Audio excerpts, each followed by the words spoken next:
biggest ever. Success as a guide is measured by incredible fishing, That is the ultimate in partnership and teamwork. the ability to adapt, Yeah, let's move. stunning locations, This place is awesome. and satisfied clients. I'm Mark Melnick, and this is Guided.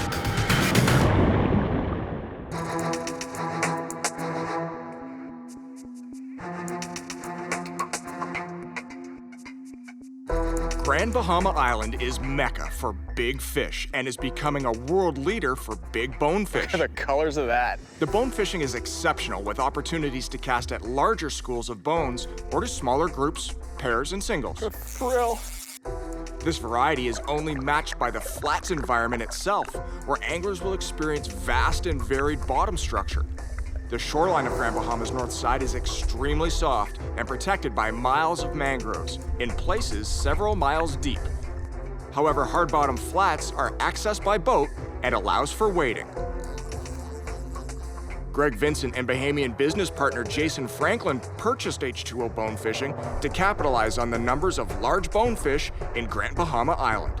They fish 365 days a year and constantly talk about true trophies, bones in the double digits. One of the things I love about the islands of the Bahamas is that no matter where you live in North America, you can basically get here in no time flat. And what you come for is unbelievable fishing.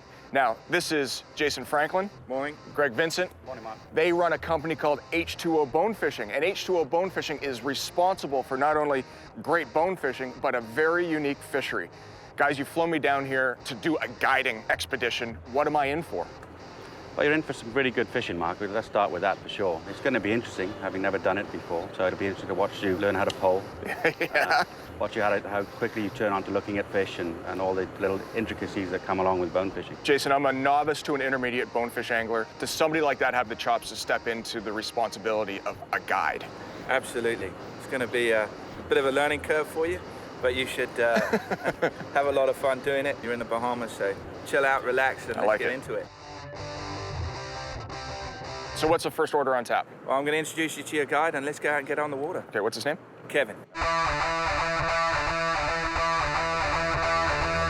Good morning, sir. Morning, what? So I've got these new Mystic tremor rods that I brought down to use today. Now, is there anything that I've forgotten? Is there anything that I should grab before we go? No, that's everything. Okay, man. Good. Well, I can't wait. Let's go catch him up. Yeah, that's good.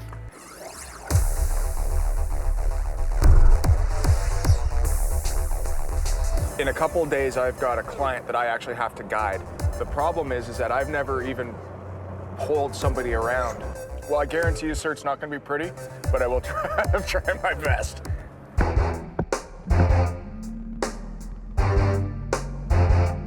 Kevin, polling 101. To be honest with you, it kind of scares the snot out of me. Yeah. So why don't you demonstrate? What's the first technique you're going to do? First technique is always keep the pole on the downwind side of the boat. For us, we got the wind coming over the right, so you want to keep it on the left side of the boat. Over your right shoulder, it goes over the left. Exactly. Okay. Just walk your hands up. Okay. Then if you see the boat start to drift one side or the other, just go on the next side. And you don't want to push it too hard. You don't want to overcompensate. So it's real finesse, right? Yes, really finesse. Okay. Whatever you do, don't throw it down, because the fish will actually hear when that pole hits the bottom. So why don't you hop down and let me give it a try, and we'll see what disaster I can come up with. Whoa, just about went off. Oh, there's a shark right there. Man, you can see everything from up here. Am I pulling all day, or am I gonna get the fish some? Oh, it's a lot harder than it looks. It's not graceful. It's like a dance, really, isn't it? I've never fished in wind like this. I think I might need a casting lesson. So do you want to help me out, or should we get Greg or Jason on the boat? Jason, let's do it. Let's go ahead and get Jason on the boat.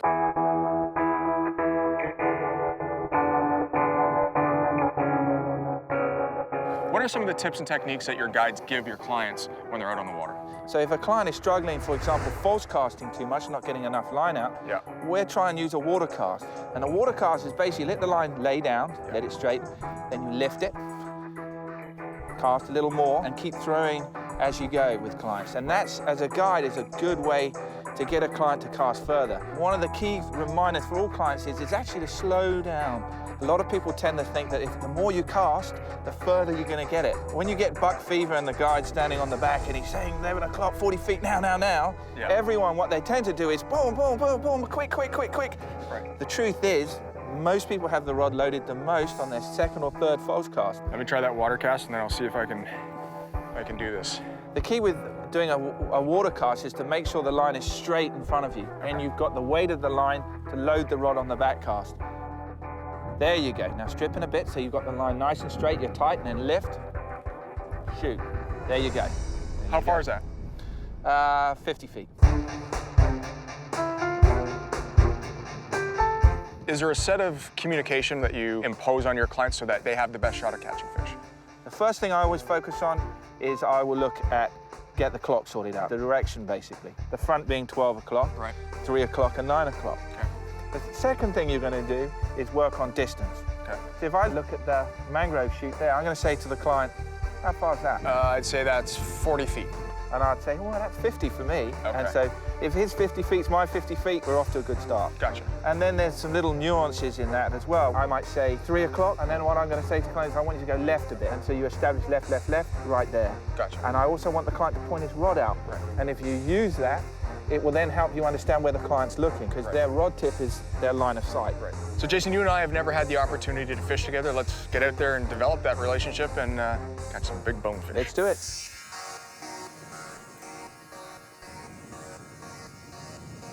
So what makes this fishery unique versus other bone fisheries in the Bahamas?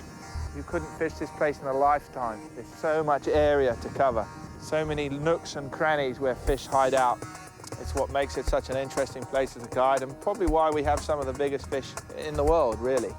And not a guide fish, and that's why a lot of people come here. There's very few places in the world that you can do it. This happens to be one of them. Why am I fishing and you're pushing me around? The best way that I can explain to you what we expect is to have you on the front, because that's truly the only way you're going to learn and really get a flavor for it. Point your rod out. Come left, left, left, left, left, left, left, left, right there. Damn. One thing about this game is that your reaction time has to be faster. I talk about that closing window of opportunity. When the sun and the conditions are like this, you know that window is going to slam shut pretty quick. Yeah. Sometimes it's good to up the tempo just a tad so you're getting the shots in. Always best to fish barefoot as well. Really? Because then if you stand on the line, you know you're standing on it. Right, you can feel it. Before you know it, you're doing the bonefish jiggle. So Jason, by all accounts, it was a great educational day today. What's the game plan for tomorrow? Tomorrow we're going to get out, do some more fishing, get some more experience from a guiding perspective on the back and actually fishing a bit more. Yeah. And start pushing you a bit more with the poling and stuff like that. So I'm going to get back, I'm going to help you with the boats, load the boats up. And then the only other thing to do is lubricate the joints a little. Let's go.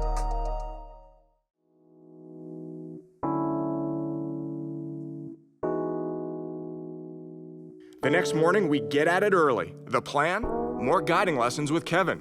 This time, we're heading into the south side of the island. The wind is hauling out of the north.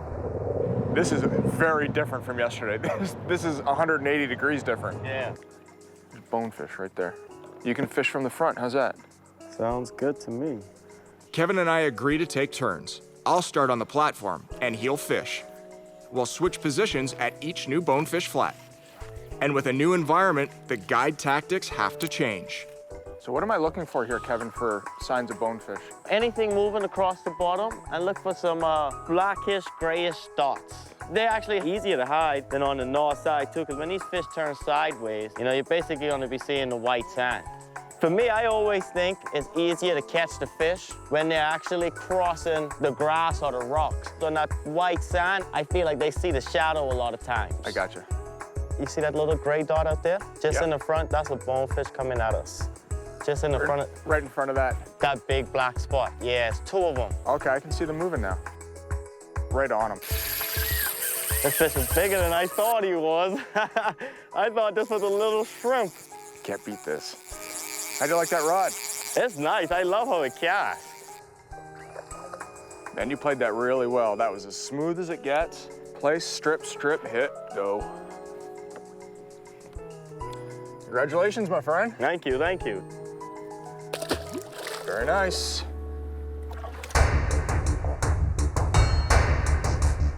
There's another one coming at us way back here, though. See that little black dot? Look where I'm pointing my rod. At 3 o'clock, coming at us. How far out? He's 30 feet, still coming at us. Drop it. There are bonefish everywhere. We get shots at many. See him in the white hole right now? Oh, yeah. The problem is my boat position is making it very difficult for Kevin. Casting behind is not ideal. Let's get out of here, go fish another spot. Kevin, that first spot was something that you pretty much only see in magazines. Well, this is spot number 2. What do you want to do? I'm actually gonna have you fish this time, and I'm gonna pull. We're gonna go right up to this little plane that's crashed right along the beach right there. Okay. New spot. My turn on the rod. Okay, I got one coming at us at 1 o'clock, but he's about 70 feet out. Got another 2 coming right in that little white hole in the front of us. Yeah, right there. That's 2 fish you're pointing at right there. All right, I got 5 of them, 1 o'clock, 30 feet out. Right, ooh. What was I doing wrong? The weather, no, nothing. I don't think that. The weather has them a little off. Then on top of it, we're fishing, you know, they're just on this white sand. They are spooky on this white sand, aren't they? Yeah. Now 1 o'clock, 20 feet. You see him? Right there. Right, oh, damn it. Good, I caught one on the first spot. Now I pull in and I got Mark trying to catch a fish right down by the plane over here. Okay, good. Call it. Kevin, Jason, and Greg have a surprise in Greg. store for me, but they're not letting me in on it yet. I'm gonna jump back on the platform. You are? Yeah. Okay.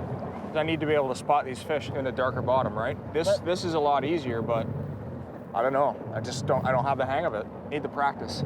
You'll get it. I got 2 days.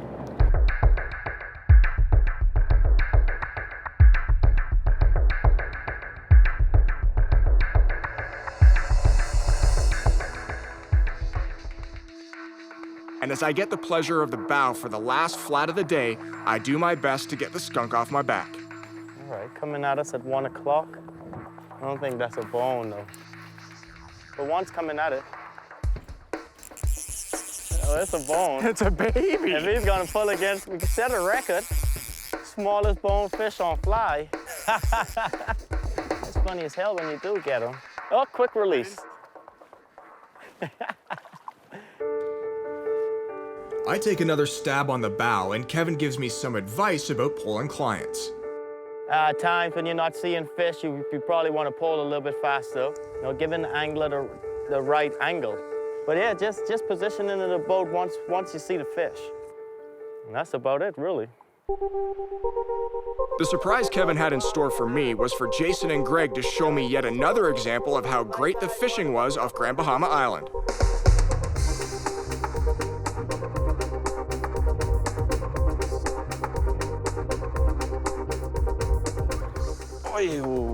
Oh, Mummy and Daddy are down there somewhere. We're just trying to find them right now. ooh, this is fun. The little bambino, little hind, little grouper. Tastes like the ocean. Oh, he got you off. It's like bringing in a Volkswagen. Who would have ever thought bass lures would catch giants in the Bahamas? You go through a lot of jigs. You can go through a few. So what I love about this island is the diversity of fish that you can catch. I mean, you've got pretty much anything you'd ever want. You've got bonefish and permit. You come out a little bit. You've got the opportunity at grouper and mutton snapper. You know, and then you go out over the reef. You've got wahoo, and a little further out you've got mahi-mahi, yellowfin at certain times of the year. We'll kind of give you the opportunity to have a go at this. So come Saturday, should you need it, you can come out and use it as an option. So we're not just out here fishing. This is actually work. This is work for you. Stop it! Snapper's revenge. He's grunting at me. Go and get big. Isn't Mother Nature awesome? Look at the colors on that. Last person to catch a fish buys the first round. Oh. That's why he got off. What do you want to do now? Let's move on. We hit a couple of deep channels on the way back, see if we can find some bigger ones. And then we'll probably move up and have a look for some permit and stuff, just to round the day off, see if we can get lucky on that. Awesome. Paradise, what a treat. This is awesome. You can't even see where the water ends and the sky begins. It's slick calm and we're running in 4 inches, 5 inches of water. This is absolute paradise. As a guide, and knowing that there's sharks around here, you've got an island that's going up the middle, and you've got tailing bones up here, and you've got nervous water and tailing bones over here. Would you try to stick a fish from this side and then move to the other, or hit one fish and then leave so that the sharks don't hit any of these bonefish? For me, generally, I'd just take one fish. The last thing you'd want to do is lose the bonefish. There, see him? I do. More left. And shoot it. Strip it, strip it, strip it. See him moving off to the right? Not a bad cast there, drop it on him. Too long. Jason has not only the ability, but the backcountry knowledge to put his clients on fish. Where a guide makes his reputation or money is really on the tough days when things are tough, and it's about working hard and it's about teamwork. So on days when it's tougher, if you catch a couple of nice fish, it's even more gratifying. We make a quick move to a new key, and immediately he likes what he sees. And so do I. That's it, where you're casting, and drop it now, drop it now. Strip it. Strip. Strip. Strip. Strip.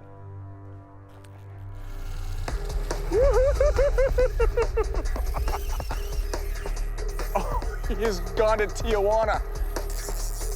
Oh, what an excitement. I love this game, Jason. The devil is in the detail in this game. He did a nice overhead cast, got it out to the fish, and then stripped again, and boom, you're in. Beautiful. Good job. Ooh, what a wicked setup. Yeah, nice fat fish. Short and fat's where it's at.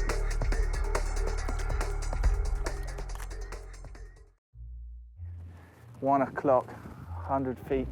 Yeah. For your butt casting, it's too long. See how it all dumped?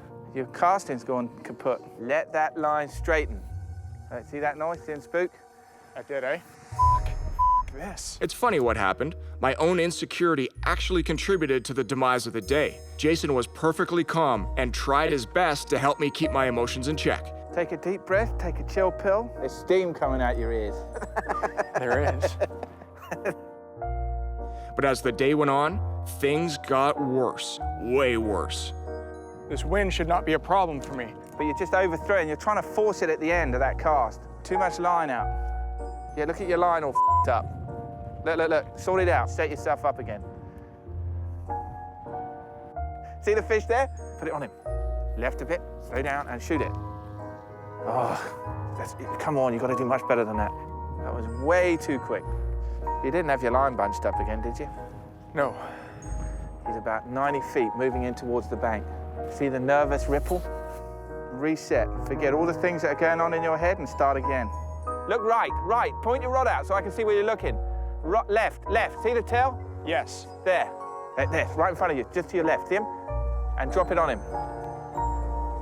Strip it. Oh. Blew another one. Yeah, you fucked up on that one. You need to pull your finger out your Okay, you see any other fish I can drive out of here? Next time I'll jump on him and put the hook in his mouth. I don't know what's going on, man. It's just everything's gone south. That was my nastiness for the day. I'm about ready to throw this frickin' fly rod out the window. It's guide day, and would you know, my client is Greg Vincent, co-owner of H2O Bone Fishing. The pressure is definitely on. All right, Mark, what we got here? Safe and sound, beautiful day. Yeah, it's beautiful, isn't it? There's an 8-weight down there. If you want to grab it, we can get started. Excellent, I'm ready. Greg's ready. Me, not so much. About half a dozen fish. See where that dead? Yeah, I see it. Just to the right of that, you'll see those little green, little schools sitting there. This wind is killing me. Wants to keep going into the wind, huh? Yes. That's probably about close to 100 feet there, so it's a bit far. There's fish, and I gotta get to them. So don't start making your turn now, because if I got to cast again, which it looks like I have to, fish are right there. Oh, see? This is the problem. I'm in the wrong position. Caught the pole. Then, things take a turn for the better. They're not spooking from it. Fish on, nice. A little drag on here now. Turn to the right, push me up, see the mangroves? Got me around the root. You're gonna have to push me up there. Yeah, we're off that one. Under that one. Need to now back up. Got me through all of them. Can I use my pole? Yeah, lift it. Is he still on? Yep. Now he's got you under those Got me mangroves. under that one now, yeah. Go on my tiptoes. Okay, it looks like he's completely out. That was it. Chasing bonefish through the mangroves. Oh, he's still on. Stop, stop, stop. One more route to go. I think there's 6 routes there, and he's managed to get us around 7. And I think that's it. There we go. Okay, good, good. Yeah. Something. I think that's 6.5. 6.5, great. Yeah. My first guided bonefish. A lot more work than I thought it would be. Incredible.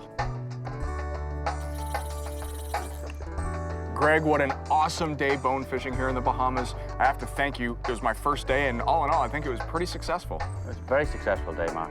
Any day you can go out and catch a 6.5 pound bonefish is a good day, no matter what. You factor in the fact it's the first time that you've actually had somebody on the bow. It's been a great day. I have to thank you. I have to thank Jason, Kevin, and the entire H2O bonefishing crew for an unbelievable couple days. It's been a real pleasure having you guys here, and hopefully we'll get to see you again in the not too distant future. Well, that's my question. Would you hire me? I would certainly think about it very hard. You're going to obviously need a little bit more time on the back of the boat. I think Mark, he did well, you know, considering it was his first time. A few little hiccups along the way, but you've got to expect those. I thought he did well. He had tough conditions. He had to pole upwind most of the day. I know he's going to be aching, and he wanted blisters. He's going to get them for sure. He had a good day. He caught fish with the clients, so you can't knock him for that.